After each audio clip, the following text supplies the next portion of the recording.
Hi friends, ಎಲ್ಲರಿಗೂ ನಮಸ್ಕಾರ. ನೀವು ನೋಡ್ತಾ ಇದ್ದೀರಾ ಸೌಮ್ಯ ಶ್ರೀಚಂದನ ಯೂಟ್ಯೂಬ್ ಚಾನಲ್. ಫ್ರೆಂಡ್ಸ್, ಇವತ್ತು ಇದ್ಕಿನ ಬೇಳೆ ಸಾಂಬಾರು ಮಾಡೋಣವಾ. ಫಸ್ಟ್ ಇದಕ್ಕೆ ಬೇಕಾಗಿರೋದು ಇದ್ಕಿನ ಬೇಳೆ ಮತ್ತು 2 ಆಲೂಗಡ್ಡೆ ಕೊಯ್ದಿಟ್ಕೊಂಡಿದ್ದೀನಿ. ನೆಕ್ಸ್ಟು ನೋಡಿ ನೀರಲ್ಲಿ ಹಾಕ್ಕೊಳ್ಬೇಕು, ಅದು ಸ್ಮೆಲ್ ಬಂದ್ಬಿಡುತ್ತೆ ಇಲ್ಲ ಅಂದರೆ. ನೋಡ್ತಿದ್ದೀರಲ್ವಾ. ನೆಕ್ಸ್ಟು ರುಬ್ಬೋ ಹಂತಕ್ಕೆ ನಾನು ಏನನ್ನು ತೊಗೊಂಡಿದ್ದೀನಿ, ಟೊಮೊಟೊ, ಈರುಳ್ಳಿ, ಬೆಳ್ಳುಳ್ಳಿ, ಶುಂಠಿ ಮತ್ತು ಒಣಮೆಣಸಿನ್ಕಾಯಿ ತೊಗೊಂಡಿದ್ದೀನಿ. ಬೇಕು ಅಂದರೆ ನೀವು ಖಾರದ ಪುಡಿ ಸೇರಿಸ್ಕೊಬೋದು. ನೆಕ್ಸ್ಟು ಒಗ್ಗರಣೆಗೆ ಈರುಳ್ಳಿ, ಕರಿಬೇವು, ಚಕ್ಕೆ, ಲವಂಗ, ಅರಿಶಿನ ಪುಡಿ, ಉಪ್ಪು ಮತ್ತು ಎಣ್ಣೆ ತೋರಿಸಿಲ್ಲ, ಅದು ಕೂಡ ನಿಮಗೆ ಬೇಕಾದಷ್ಟು ಎಣ್ಣೆ, ಉಪ್ಪನ್ನ ರುಚಿಗೆ ತಕ್ಕಷ್ಟು ಉಪ್ಪು ಸೇರಿಸ್ಕೊಬೋದು. ನೆಕ್ಸ್ಟು ಒಂದು ತಪ್ಪಲೆ ಇಟ್ಕೊಂಡು ಎಣ್ಣೆ ಹಾಕ್ಕೊಂಡು, ಎಣ್ಣೆ ಕಾದ ನಂತರ ಸಾಸಿವೆ, ಈರುಳ್ಳಿನ ಹಾಕ್ಕೊಂಡು ಚೆನ್ನಾಗಿ ಫ್ರೈ ಮಾಡ್ಕೊತಿದ್ದೀನಿ. ನೋಡಿ, ಅದು ಚಿಟಪಟ ಅನ್ನಬೇಕು. ಎಣ್ಣೆ ಕಾದಾಗ ಸಾಸಿವೆ ಹಾಕಿದ್ದು ಚಿಟಪಟ ಅಂದರೆ ಚೆನ್ನಾಗಿರುತ್ತೆ. ನೆಕ್ಸ್ಟು ಕರಿಬೇವು ಹಾಕ್ಕೊಂಡು ನೀಟಾಗಿ ಫ್ರೈ ಮಾಡ್ಕೊತೀನಿ. ಫ್ರೆಂಡ್ಸ್, ನೋಡ್ತಿದ್ದೀರಲ್ವ, ಫಸ್ಟೇ ಕರಿಬೇವು ಹಾಕ್ಬಿಟ್ರೆ ಏನಾಗ್ಬಿಟ್ಟೆ ಎಲ್ಲ ಒಂಥರ ಸೀದಿ ಹೋಗ್ಬಿಡುತ್ತೆ. ಫಸ್ಟೇ ಕರಿಬೇವು ಹಾಕೋಕೆ ಹೋಗಬೇಡಿ ಸಾಸಿವೆ ಹಾಕಿದ ತಕ್ಷಣ. ನೆಕ್ಸ್ಟು ನೀರೆಲ್ಲ ಸೋದಿಸ್ಕೊಂಡು ಇಟ್ಕೊಂಡಿರೋ ಹಿತ್ಕಿನ ಬೇಳೆನ ಹಾಕ್ಕೊತಿದ್ದೀನಿ. ಅದನ್ನು ಸ್ವಲ್ಪ ಲೈಟಾಗಿ ಫ್ರೈ ಮಾಡ್ಕೊತಿದ್ದೀನಿ. ನೆಕ್ಸ್ಟ್ ಅದಕ್ಕೆ ಸ್ವಲ್ಪ ಅರಿಶಿನ ಪುಡಿನ ಸೇರಿಸ್ಕೊತಿದ್ದೀನಿ. ನೋಡ್ತಿದ್ದೀರಲ್ವ, ಅದನ್ನು ಹಾಕ್ಕೊಂಡು ಸ್ವಲ್ಪ ಉಪ್ಪು ಸೇರಿಸ್ಕೊಂಡು ನೀಟಾಗಿ ಮಿಕ್ಸ್ ಮಾಡಿಕೊಂಡು, ನೆಕ್ಸ್ಟ್ ನಾನು ಕುಯ್ದಿಟ್ಕೊಂಡಿದ್ನಲ್ಲ ಆಲೂಗಡ್ಡೆನ, ಅದನ್ನು ಸಹ ಸೇರಿಸ್ಕೊಬೇಕು. ಅದನ್ನು ಸಹ ಸೇರಿಸ್ಕೊಂಡು ನೀಟಾಗಿ ಒಂದು ಮಿಕ್ಸ್ ಮಾಡಿ ಸ್ವಲ್ಪ ಫ್ರೈ ಮಾಡಿದ್ರೆ ಈ ಹಸಿ ಸ್ಮೆಲ್ಲೆಲ್ಲ ಹೋಗುತ್ತೆ. ಆ ಎಣ್ಣೆಲಿ ಫ್ರೈ ಮಾಡಿದಾಗ ಏನಾಗುತ್ತೆ, ಹಸಿ ವಾಸನೆ ಹೋದಾಗ ಸಾಂಬಾರು ಅಷ್ಟೇ ಚೆನ್ನಾಗಿರುತ್ತೆ. ಫ್ರೆಂಡ್ಸ್, ತಿನ್ನೋದಕ್ಕೂ ಅಷ್ಟೇ ಘಮ ಅನ್ನುತ್ತೆ. ನೀವು ಮಾಡ್ತಿರುವಾಗಲೇ ಘಮ ಅಂತ ಸ್ಮೆಲ್ ಬಂದ್ಬಿಡುತ್ತೆ. ಮನೆಯೆಲ್ಲ ಘಮ ಅಂತ ಇದ್ಕಿನ ಬೇಳೆ ಸಾಂಬಾರು ಮಾಡ್ತಿದ್ದೀವಿ ಅಂದ್ರೇ ಪಕ್ಕದ ಮನೆಗೂ ಸಹ ಸ್ಮೆಲ್ ಹೋಗುತ್ತೆ. ಆ ರೇಂಜಿಗಿರುತ್ತೆ ಸಾಂಬಾರು, ತುಂಬಾ ರುಚಿಯಾಗಿರುತ್ತೆ. ಖಂಡಿತವಾಗ್ಲೂ ನೀವು ಟ್ರೈ ಮಾಡಿ, ಹೇಗಿದೆ ಅಂತ ಕಮೆಂಟಲ್ಲಿ ಕಮೆಂಟ್ ಹಾಕಿ. ನೆಕ್ಸ್ಟ್ ಒಂದು ಬಾಂಡೆ ಇಟ್ಕೊಂಡು ಎಣ್ಣೆ ಹಾಕ್ಕೊಂಡು, ಎಣ್ಣೆ ಕಾದ್ಮೇಲೆ ಬೆಳ್ಳುಳ್ಳಿ ಹಾಕ್ಕೊಂಡಿದ್ದೀನಿ. ನೀಟಾಗಿ ಸ್ವಲ್ಪ ಫ್ರೈ ಮಾಡ್ಕೊಳ್ಳಿ. ನೆಕ್ಸ್ಟು ಈರುಳ್ಳಿನೂ ಹಾಕ್ಕೊಬೇಕು. ನಾನು ಏನೇನು ತೋರಿಸಿದ್ನಲ್ಲ ಅವಾಗೆ ನಿಮಗೆ ಈರುಳ್ಳಿ, ಬೆಳ್ಳುಳ್ಳಿ ಎಲ್ಲ ಅದನ್ನೆಲ್ಲ ಸ್ವಲ್ಪ ಫ್ರೈ ಮಾಡ್ಕೊಬೇಕು. ಹಂಗೆ ಹಸಿದು ಹಾಕಿದ್ರೆ ಏನಾಗುತ್ತೆ, ಮಸಾಲೆ ಎಲ್ಲ ಸ್ವಲ್ಪ ಹಸಿ ವಾಸನೆ ಇರುತ್ತೆ, ಅದು ಚೆನ್ನಾಗಿರೋದಿಲ್ಲ.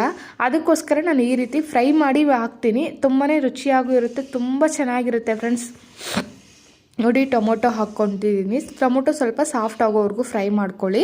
ನೋಡ್ತಿದ್ದೀರಲ್ವ, ಇದೇ ರೀತಿನ ಫ್ರೈ ಮಾಡ್ಕೊಳ್ಳಿ, ತುಂಬಾ ರುಚಿಯಾಗಿರುತ್ತೆ. ಹಳ್ಳಿಗಳ ಕಡೆ ಇದೇ ರೀತಿಯೇ ಮಾಡೋದು ಫ್ರೆಂಡ್ಸ್. ನಾವು ನಮ್ಮ ಹಳ್ಳಿ ಕಡೆ ಈ ಥರ ಮಾಡ್ತೀವಿ. ಒಂದೊಂದು ಕಡೆ ಒಂದೊಂದು ರೀತಿ ಮಾಡ್ತಾರೆ ಅಲ್ವಾ. ನಿಮ್ಮ ಕಡೆ ನೀವು ಯಾವ ಥರ ಮಾಡ್ತೀರಾ ಕಮೆಂಟಲ್ಲಿ ಕಮೆಂಟ್ ಹಾಕಿ ತಿಳಿಸಿ ಮರಿಬೇಡಿ. ನೋಡಿ, ಇದೆಲ್ಲ ಸ್ವಲ್ಪ ಫ್ರೈ ಆಗಬೇಕು, ಆವಾಗಲೇ ತುಂಬ ಚೆನ್ನಾಗಿರೋದು. ನೆಕ್ಸ್ಟು ಶುಂಠಿ ಹಾಕ್ಕೊಂಡು, ಮತ್ತು ನೋಡಿ ಇದು ಚಕ್ಕೆ ಮತ್ತು ಲವಂಗನ ಹಾಕ್ಕೊಂಡು ಅದನ್ನು ಸಹ ಫ್ರೈ ಮಾಡ್ಕೊತಾ ಇದ್ದೀನಿ. ಇದೆಲ್ಲ ಸ್ವಲ್ಪ ಸಾಫ್ಟಾಗಿ ಫ್ರೈ ಆಗಲಿ. ನೋಡಿ, ಈ ಥರ ಫ್ರೈ ಮಾಡ್ಕೊಳ್ಳಿ. ಈ ಫ್ರೈ ಮಾಡಿಕೊಂಡು ಆದಮೇಲೆ ಲಾಸ್ಟಲ್ಲಿ ಸ್ವಲ್ಪ ಪುದೀನನೂ ಕೊತ್ತಂಬರಿ ಸೊಪ್ಪು ಸೇರಿಸ್ಕೊಂಡು ಅದನ್ನು ಸಹ ಫ್ರೈ ಮಾಡ್ಕೊತಿದ್ದೀನಿ. ಫ್ಲೇವರ್ ಚೆನ್ನಾಗಿರುತ್ತೆ ಪುದೀನ ಕೊತ್ತಂಬರಿ ಹಾಕ್ಕೊಂಡ್ರೆ ನಿಮಗೆ. ನೋಡ್ತಿದ್ದೀರಲ್ವ, ಇದೇ ರೀತಿಯೇ ಮಾಡ್ಕೊಳ್ಳಿ. ಇದನ್ನೆಲ್ಲ ಫ್ರೈ ಮಾಡಿ ಸೈಡ್ಗೆ ಇಟ್ಕೊಂಡು ತಣ್ಣಗಾಗಬೇಕು. ಇದು ತಣ್ಣಗಾದ್ಮೇಲೆ ನೀವು ಮಿಕ್ಸಿಗೆ ಹಾಕ್ಕೊಳ್ಳಿ. ಬಿಸಿ ಇದ್ದಾಗ ಹಾಕೋಕೆ ಹೋಗ್ಬಿಡಿ, ಅದು ಇದಾಗ್ಬಿಡುತ್ತೆ, ಎಗರ್ಬಿಡುತ್ತೆ. ನೋಡಿ, ಲಾಸ್ಟಲ್ಲಿ ಕರಿಬೇವು ಸಹ ಸೇರಿಸ್ಕೊತಿದ್ದೀನಿ ಫ್ರೆಂಡ್ಸ್ ನಾನು. ಇಷ್ಟೇ ಫ್ರೆಂಡ್ಸ್.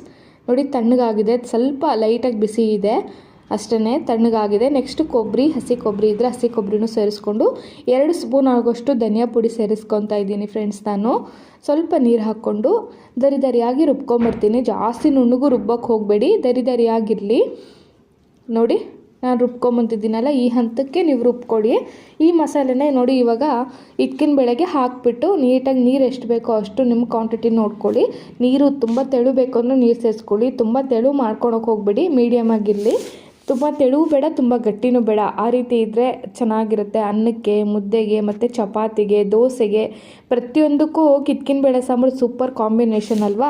ತುಂಬಾ ಚೆನ್ನಾಗಿರುತ್ತೆ. ಈ ಸೀಸನ್ ಬಂತು ಅಂದರೆ ಸಾಕು, ಎಲ್ಲರೂ ಮಾಡೋದು ಇದ್ಕಿನ ಬೇಳೆ ಸಾಂಬಾರು ಮತ್ತು ಅವರೆಕಾಳು ಉಪ್ಪಿಟ್ಟು ಪ್ರತಿಯೊಂದು ಮಾಡ್ತಾಯಿರ್ತಾರೆ. ನಾನು ಬರುವಂತಹ ವೀಡಿಯೋಗಳಲ್ಲಿ ತೋರಿಸ್ತೀನಿ ಫ್ರೆಂಡ್ಸ್. ಇವತ್ತು ಇದ್ಕಿನ ಬೇಳೆ ಸಾಂಬಾರನ್ನ ತೋರಿಸ್ತಾ ಇದ್ದೀನಿ.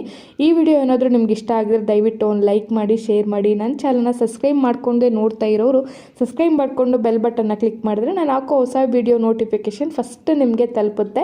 ಇಷ್ಟೇ ಫ್ರೆಂಡ್ಸ್ ಈ ವಿಡಿಯೋ ನೋಡಿ, ತುಂಬಾ ರುಚಿಯಾಗಿ ಬಂದಿದೆ, ತುಂಬ ಅದ್ಭುತವಾಗೂ ಇದೆ ಸಾಂಬಾರು. ನಾವಂತೂ ರಾತ್ರಿ ಊಟಕ್ಕೆ ನಾನು ಮಾಡಿದ್ದೀನಿ ಮುದ್ದೆಗೆ, ತುಂಬ ಚೆನ್ನಾಗಿರುತ್ತೆ. ನೀವು ಒಂದ್ಸತಿ ಖಂಡಿತವಾಗ್ಲೂ ಟ್ರೈ ಮಾಡಿ. ಎಲ್ಲರಿಗೂ ಶುಭವಾಗಲಿ. Thank you so much friends.